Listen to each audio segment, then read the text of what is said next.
हो. आणि हा बळवाढचा विषय बळवाढचा विषय असा आहे की माझी चर्मकार समाजाची स्टॉल आहे, ज्याचं मी भाडं भरतो, ते त्याचं लायसन आहे.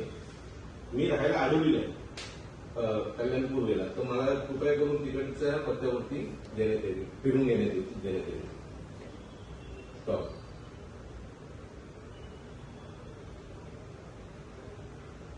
कुठे शिफ्ट करायचं तुम्हाला?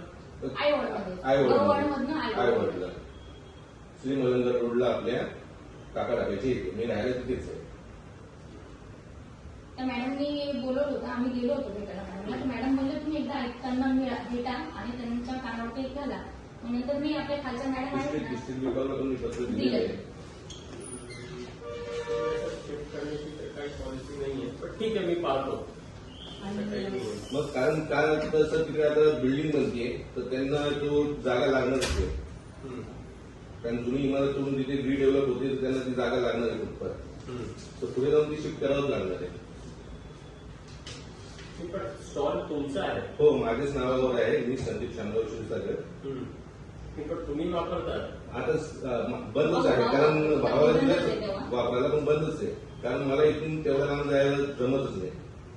काय कुठला विचारतो की काय करता येईल, त्याच्यात काही असं पॉलिसी तर नाही आमच्याकडे सध्या. काय करायचं कळवणार. आमची जी सोसायटी तुम्ही कंप्लेंट केली आहे ह्याच्यावरती ना खूप लक्ष देऊन सर मला मदत पाहिजे आपली, कारण की आम्हाला ना बाहेर निघताना आणि येता एवढी चिक्कल मध्ये त्याला सांगितलं बनवून देते, तो पण बनवून देत नाही. हा प्रस्ताव आहे ना मी ऋतू तावडेकडे ठेवणार होती, म्हणजे माझी त्याची लहानपणापासून ओळख आहे. ऋतू तावडे महापौर मुंबईचे. मी म्हटलं नको, मी कल्याण मी त्यांना कशाला हे करू, तर त्यांनीच मला सजेस्ट केलं की काय बोलायला साहेब, म्हणून त्यांनीच मला सांगितलं.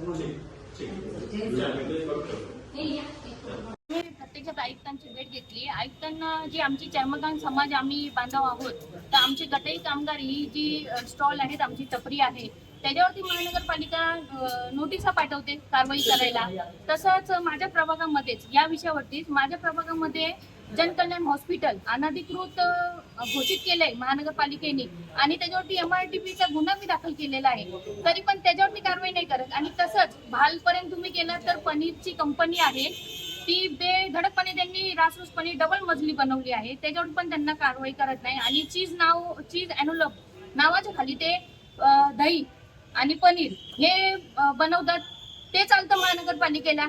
आणि तसंच माझ्याच प्रभागामध्ये लॉजिंग बोर्डिंग अनधिकृतपणे बांधलेला आहे, पॅरेज ब्लॉक केलेला आहे.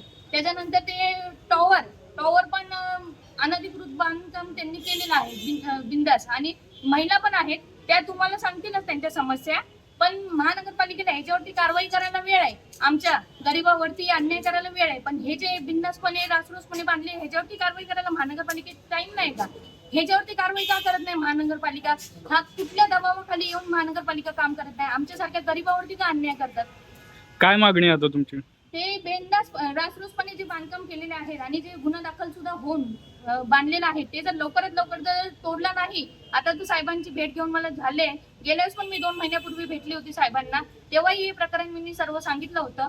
तर आता साहेबांनी मागितलाय वेळ मला, तर मी आज वेळ देते, एक 15 दिवसाचा वेळ देते हवा तर. त्याच्यानंतर मी महानगरपालिकेवरती बेमुदत आमरण उपोषणाला बसणार आहे. FDA कडे तक्रार केलेली आहे, मुंबईला जे आहे तिथे मी तक्रार केलेली आहे.